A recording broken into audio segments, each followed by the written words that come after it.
வணக்கம். இந்த வீடியோவில் லக்கி த சூப்பர் ஸ்டார் படத்தை பற்றி தான் பார்க்க போகிறோம். இந்த படம் எங்கே வந்துச்சு எப்படின்னு தெரியலையா, தேட்டர்லலாம் வர கிடையாது, ஹாட் ஸ்டார் ஓடிடியில் வந்திருக்கு. கொஞ்ச நாள் டிவி பார்க்கலாம், மேபி டிவியில் அதை ப்ரோமோ போடுறதுக்கான வாய்ப்பு இருந்திருக்கு. என்னென்னு பார்த்தா எந்த கேப்பையா இந்த படம்லாம் எடுத்துக்கிட்டு இருக்கீங்க? ஏன்னா ஜிவி பிரகாஷ்குமார் அங்கிட்டு ஒரு சைடு அப்படி படங்கள் பண்ணிகிட்டு இருக்காரு, மியூசிக் பண்ணிகிட்டு இருக்காரு, இந்த சைடு அனஸ்வரெல்லாம் பிஸியாக இருக்காங்க. இந்த படத்தில் நடித்த எல்லாருமே ஓரளவுக்கு பிஸியான இதில் இருக்கிறப்போ எந்த கேப்பில் போய் இந்த படம் எடுத்தீங்கன்னா எனக்கு தெரில. அந்த மாதிரி தான் இருந்துச்சு. எப்போ வந்து எதாவது சரி, நான் கூட சரி lucky the super star, Labrador டாக்லாம் இருக்கேன், சரி ஒரு 777 சார்லி நம்ம ஊர்லேயும் இறங்குதுனான்னு நினச்சா, சரி இந்த படத்தோட கதை என்னென்னா, ஆரம்பத்திலேயே கோவை சொல்ல சே அங்கே ஒரு லேப்ரடார், எப்படி லேப்ரடார் ஒரு ஸ்ட்ரீட் டாகாக காமிச்சிருக்காங்க. அங்கேயே எனக்கு இந்த படம் முடிஞ்சு. ஓப்பனிங் சீன்லேயே ஒரு லேப்ரடார் வெவ்வியாக மழை பெஞ்சிட்ருக்கு, பாலத்துக்கு அடியில் இங்கே தண்ணியெலாம் போயிட்டுருக்கு. அங்கே வந்து நரமாசமாக அந்த ஒரு நாய்க்குட்டி, அம்மா நாய்க்குட்டி, அவங்க கோவை சாரில் வாய்ஸ் கொடுத்துருக்காங்க. படுத்துக்கிட்டு இருக்கு, அவங்களுக்கு தீராத அந்த பிரசவ வலி, குட்டி போட்டுருது. அதுக்கப்புறம் என்னென்னா பாதி ஒரு 2-3 குட்டிகளை வந்து தண்ணியில் அடிச்சுட்டு போயிடுச்சு. ஆனால் ஒரே ஒரு குட்டி மட்டும் திரும்பி போய் எனக்கு கிடச்சிருச்சு. அதுக்கு பேர் தான் இது லக்கி. அதுக்கப்புறம் இவங்க 2 பேர் சேர்ந்து சுற்றுறாங்க. இங்கே ஒரு மொட்டை ராஜேந்திரன் வந்து ஒரு பெரிய ஒரு நாய், அப்புறம் பீகல் நாய் வந்து தம்பிராமையா, இவங்கெல்லாம் அந்த ஊரில் சுற்றிக்கிட்டு இருக்காங்க. சேம் டைம் இந்த சைடில் திவ்யா சுப்பு பஞ்சுக்கும் தேவதர்ஷினிக்கும் ஒரு குழந்தை இருக்குது. அது ஆட்டிசம்னால பாதிக்கப்பட்டிருக்கு. அது பாதிக்கப்பட்டதில் அந்த ஆட்டிசம் குழந்தை. அதுக்கப்புறம் அவங்க தேவதர்ஷினியோட தம்பி தான் வந்து ஜிவி பிரகாஷ்குமார். அவர் வந்து கொஞ்சம் குழந்தைய நல்லபடியாக பார்த்துக்கிறாரு. அந்த ஒரு சைடில் அப்படி ஒன்று போய்கிட்டு இருக்கு.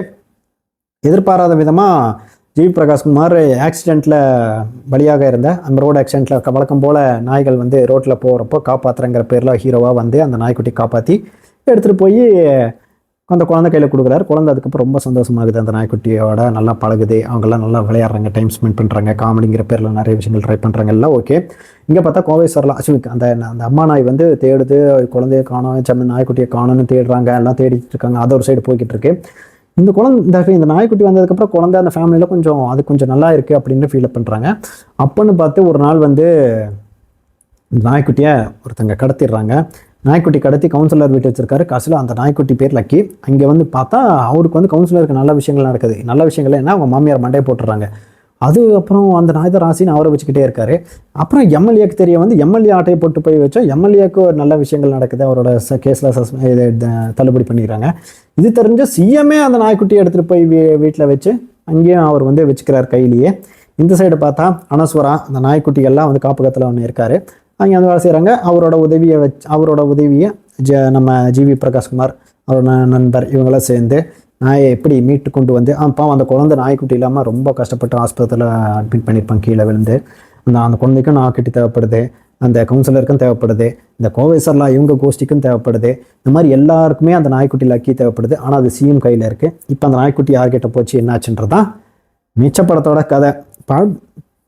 கதையை வந்து ஓரளவுக்கு நிறைய காமெடிக்கும் ஒரு எமோஷனுக்கும் ஸ்கோப் இருக்கிற ஒரு கதை தான். ஆனால் இது ரெண்டுமே ஒர்க் அவுட் ஆகலன்னு தான் சொல்லலாம். ஏன்னா அட்லீஸ்ட் ஒரு தியேட்டர் மாதிரியான இடத்துல கூட நம்ம ஒரு கரெக்டாக உட்காந்து பார்த்து ஒர்க் அவுட் ஆகிருக்க வாய்ப்பு இருக்குது. ஆனால் இதில் எல்லாருமே இவங்களே இருக்காங்கன்றதை தாண்டி எங்கேயுமே ஒரு பெருசாக ஒரு சுவாரஸ்யமான காட்சிகளே இல்லைன்னு சொல்லலாம். இத்தனைக்கும் இந்த நாய்க்குட்டிகள்லாம் வந்து பேசுகிற மாதிரிலாம் காமிச்சிருக்காங்க. ஓகே, அதெல்லாம் ஃபைன் தான், அது நிறைய வேலை பார்த்துருக்காங்களா, ஓகே, அதெல்லாம் ஓரளவுக்கு மொட்டை ராஜேந்திரன் அந்த மாதிரி விஷயங்கள்லாம் ஒரு இடத்துல நல்லா இருந்துச்சு. அந்த நாய்க்குட்டிகள்லாம் பார்க்க வீட்டாக இருக்குது. எனக்கு லாஜிக்கலாக வந்து லேப்ரடார் பீகல்லாம் ரோட்டில் சுற்றிட்டு இருக்கிறங்கிறதே என்னால் தாங்கிக்க முடியல. அந்த மாதிரி கிடச்சிருந்தா 2 பேரையும் நான் தூக்கிட்டு போயிருப்பேன். நான் எதுக்கு குட்டியை மட்டும் தூக்கிட்டு போனேன், நான் வந்து பெரிய லேப்ரடாரை தூக்கிட்டு போயிருப்பேன்.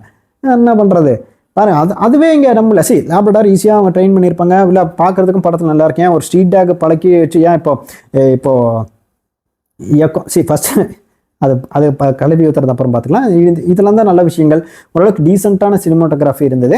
கதையும் வந்து இந்த ஒரு சின்ன குழந்தைங்க பார்த்து கிட்ஸ் எல்லாம் பார்த்து ஓரளவுக்கு என்ஜாய் பண்ணி அவங்களுக்கு ஒரு சாட்டிஸ்ஃபைடாக இருக்கிற அளவுக்கு ஓரளவுக்கு டீசெண்டாக இருக்குன்னு சொல்லலாம். நிறைய இடத்துல பெரிய ஸ்டார்லாம் எடுத்துருங்க, எல்லாம் தெரிஞ்சவங்களாம் எடுத்துருக்கேன். இந்த புதுமுகன்ற மாதிரி இடத்துல ரொம்ப கம்மி தான். முக்கியமாக சொல்லலாம் அனஸ்வரா, ஜிவி பிரகாஷ்குமார் மாதிரி நிறைய பேர் தெரிஞ்ச ஒரு நல்ல முகங்களே வந்து இந்த படத்துக்காக வேலை பார்த்துருக்கான்றதே ஒரு பெரிய விஷயமா இருக்குது. ஏன்னா இந்த படம் எப்போ ப்ரொடக்ஷன் ஆரம்பிச்சு எப்போ பண்ணாங்க, ஏன்னா எல்லாருமே பிஸி அந்த மாதிரி தான் போயிட்டு இருந்துச்சு. பாடல்கள் பெருசாக எனக்கு எதுவும் ஒர்க் அவுட் ஆன மாதிரி தெரில. இதெல்லாம் தான் பாசிட்டிவ்னு சொல்லலாம். இதை தாண்டி நெகட்டிவ் தான் சொல்லலாம். ஏன்னா படத்தில் எங்கேயுமே வந்து எனக்கு என்னடானா ஒரு சிஎம் கிட்ட ஒரு நாய்க்குட்டி இருக்குன்றது அவர் வச்சுக்கிட்டு எல்லா ஃபங்க்ஷனுக்கு போகிறாங்கன்றதே வந்து நிறைய இடத்துல இடிக்குது. அவர்கிட்ட ஆட்டையை போடுறாங்கிறதுக்கு பேரில் ஒரு பிளான் ஒன்று பண்ணுவாங்க. அதெல்லாம் எந்த ஒரு தைரியத்தில் இவங்கெல்லாம் பண்ணாங்கன்னு தெரில. அதான் அந்த மாதிரி நிறைய இடத்துல வந்து சீன்கள் பெருசாக எதுவும் ஒர்க் அவுட் ஆகலை. நிறைய இடத்துல வந்து தேவையில்லாத சீன்கள் தான் இருந்ததுன்னு சொல்ல வரலாம். அப்புறம் எகைன் வந்து ஒரு கட்டத்துலலாம் நாய்க்குட்டி வந்து கிளைமேக்ஸில் ஆஸ்பத்திரிக்குள்ளே பூந்து வந்து ஐசியூ வார்டில் இருக்கிற குழந்தைகிட்ட போகிறதுன்றதுலாம் வந்து இந்த படத்தில் நடக்கும்ன்றதுல தெரில. இந்த மாதிரி படத்தை ஃபுல்லாக நிறைய விஷயங்கள் தோண்டி எடுக்கலாம். அந்த மாதிரி தான் படம் ஃபுல்லாக இருந்தது. பெருசாக சூப்பர் ஆஹா ஊஹோன்ற அளவுக்கு எங்கேயுமே படத்தில் இல்லை. மேபி கிட்ஸ் அவங்களுக்கு பிடிக்கிறதுக்கு வாய்ப்பு இருக்குது. நான் ஏன் அந்த லேப்ரடார் தான் யூஸ் பண்ணுறேன், ஏன் இப்போ லேப்ரடார் பார்க்க தான் க்யூட்டாக இருக்குது, ஒரு பீகல் பார்க்க தான் க்யூட்டாக இருக்குது, அதை வச்சு தான் நான் க்யூட்டான ஒரு நாய்க்குட்டி படம் எடுப்பேன்னு ஏதாவது ஒன்று இருக்கா? அந்த மாதிரிலாம் நான் ஒன்று பார்க்கல. என்கிட்ட ஒரு லேப்ரடார் இருந்து நாட்டு நாய் இருந்தது, எல்லாமே ஓகே. எனக்கு என்னடானா இவங்க ஆப்வியஸாக அதை வச்சு ட்ரெயின் பண்ணுறதுக்கு ஈஸியாக இருக்கும், இல்லை மேபி அதை ட்ரெயின் பண்ணி ஆல்ரெடி வச்சுருந்துருப்பாங்க. மோஸ்ட்லி படத்தில் நம்ம ஊர்லலாம் நாய்கள்லாம் அந்த லேப்ரடாரை தான் தூக்கிட்டு வருவாங்க, ஏன்னா ஈஸியாக ட்ரெயின் பண்ணியிருப்பாங்க. அந்த மாதிரி இருக்கும், சரிங்களா? ஆனால் நீங்கள் இப்போ மலையாளத்தில் எக்கோன்னு ஒரு படம் வந்துச்சு. அதுக்கு முன்னாடி ஒரு ஃபுட்பால் மியாமரோ ஏதோ ஒரு ஒரு ஃபுட்பால் படம், இந்த மேத்யூ தாமஸ் இவங்களும் நடித்த ஒரு படம், அந்த ஃபுட்பால் பிளேயரோட ஒரு படம் பேர், அது நல்ல ஒரு படம். அதுவும் ஒரு நாட்டு நாய் வச்சு தான் இருக்கும். இப்போ வந்து எக்கோ நம்ம தேனியில் வந்து 1.5 வயசுக்குள்ள அதை பழக்கணுன்ட்டு குட்டி நாய் வாங்கிட்டு போய் ஒரு 10 நாய் 20 நாய் வாங்கிட்டு போய் பழக்கி படம் ஃபுல்லாக வச்சு வேலை வாங்கி படம் எடுத்திருக்காங்க. பாருங்க, நாய் இந்த படத்தில் சும்மா மிரட்டி விட்டுருக்கோம். அந்த நாய்க்கு அவார்டு கொடுக்கலாம், அந்த மாதிரி தான் இருந்துச்சு. அந்த மாதிரியான ஒரு படம் வேலைப்பாடு. ஏன் இங்கே வந்து ஏன் இப்போ ஒரு நாட்டு நாய் வந்து ரோட்டில் கிடந்தா அப்போ யாருமே எடுத்துகிட்டு போகக்கூடாது? இந்த மாதிரி நம்ம லேப்ரடார் கிடந்தா லேப்ரடார் மட்டும்தான் அந்த ஒரு தூக்கி வச்சு, அந்த படத்தில் அனஸ்வர் அழகாக இருக்கிற மாதிரி ஒரு ஜிவி பிரகாஷ் ஒரு அழகாக இந்த நல்லா காட்டுற மாதிரி அந்த படத்தில் ஒரு நாய்க்குட்டிகளும் அழகாக இருந்தால் மட்டும்தான் எடுத்துகிட்டு போய் வீட்டில் வச்சு வளர்க்கணும், அது பார்த்தா மட்டும்தான் குழந்தைங்க சந்தோஷப்படுவாங்கன்ற விஷயங்கள்லாம் இருக்கா? ஏன் நாட்டு நாயெல்லாம் எடுத்துகிட்டு போனால் ஆகாதா? ஏன் ரோட்டில் எவ்வளோ நாட்டு நாய் இப்போ ஆல்ரெடி நாட்டு நாயில் ஊரில் இருக்க திருநாயெல்லாம் போட்டு சாவடிக்கணும்னு இருக்காங்க, ஏன் அதில் எடுத்துகிட்டு போய் வளர்த்தாலாம் ஆகாதா? இந்த மாதிரி எனக்கு இந்த விஷயத்தில் இங்கே ஒரு உடன்பாடு இல்லை. எனக்கு இங்கே ஒர்க் அவுட் ஆகல. ஃபர்ஸ்ட் ஆஃப் ஆல் ரோட்டில் எங்கேயுமே லேப்ரடார் கிடைக்காது, ஓகேவா? அங்கேயே அந்த படம் வந்து இந்த படம் பற்றி மேபி இந்த நாய்கள் பற்றி தெரியாமல் இருக்கிறவங்களுக்கு ஓகே. ரோட்டில் ஒரு இடத்துல லேப்ரடார் கிடைக்காது. அதேமாரி கிடைச்சா நீ படத்தில் என்ன சொல்ல வரீங்கன்னா, ரோட்டில் இந்த மாதிரி ஒரு அழகான நாய் தான் கிடைக்கும், அதுக்கு அப்படி இருந்தால் மட்டும் தூக்கிட்டு போனீங்க. ஒரு வேறு கலரில் உங்களுக்கு தெரியும் நாட்டு நாய்கள் குட்டி குட்டியாக ரோட்டில் எவ்வளோ இருக்கும், எங்கெங்கே ஒரு பார்க்குறதுக்கே சோறு இல்லாமல் மெலிஞ்சு போயிருக்கும், இல்லை சில இடத்துல உண்ணிகள்லாம் இருக்கும். அதை எடுத்துகிட்டு போய் க்ளீன் பண்ணிட்டு அந்த நாய்க்குட்டி வளர்க்கணும். அப்புறம்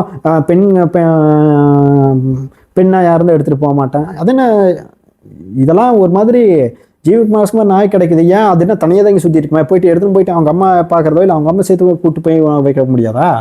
ஏன் கிளைமேக்ஸில் கூட அந்த மாதிரி சீன் வைக்க முடியாதா? அந்த மாதிரி தானே இருக்குது படம். எனக்கு அதனால பெருசாக எதுவுமே ஒர்க் அவுட் ஆகலை.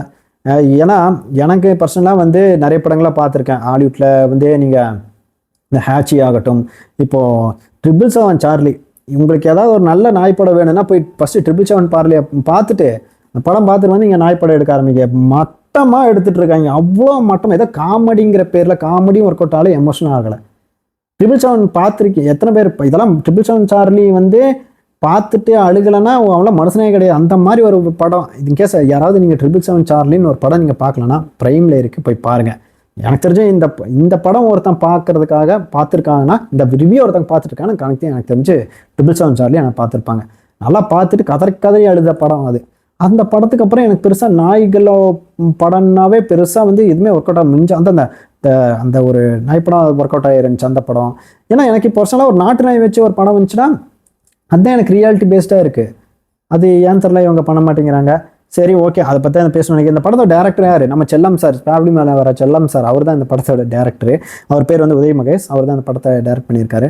டேரக்ஷன் விஷயத்துலலாம் எதுக்கு குறை சொல்ல, எனக்கு இந்த படத்தில் பெருசாக என்கேஜிங்காக இந்த விஷயம் இல்லை. நிறைய இடத்துல வந்து லாஜிக்கல் விஷயங்களும், அதுவும் கிளைமேக்ஸில் இந்த சார்லிலாம் வந்து ஒன்று பண்ணுறங்கிற பேரில், அதுவும் கிளைமேக்ஸில் போய் சிஎம் கிட்ட ஜிவி பிரகாஷ்குமார் ஒரு டைலாக் அடிப்பார் பாருங்க, உசுர் பற்றிலாம். எனக்கு தெரிஞ்சு அந்த வீட்டில் அந்த பேக் கேட்சிங் எனக்குலாம் அது என்ன ஒன்றும் ஒர்க் அவுட் ஆகலை. ஏன்னா எனக்கு இந்த ஒரு நாய் விஷயத்துலேயே வந்து நான் ரொம்ப ட்ரிகர் ஆகிட்டேன். இந்த படம் நீங்கள் இன்கேஸ் ஆல்ரெடி பார்த்துட்டீங்கன்னா உங்களுக்கு எப்படி இருந்துச்சுன்னு சொல்லுங்கள். வேறு இன்னொரு படத்தோட நம்ம மீட் பண்ணலாம்.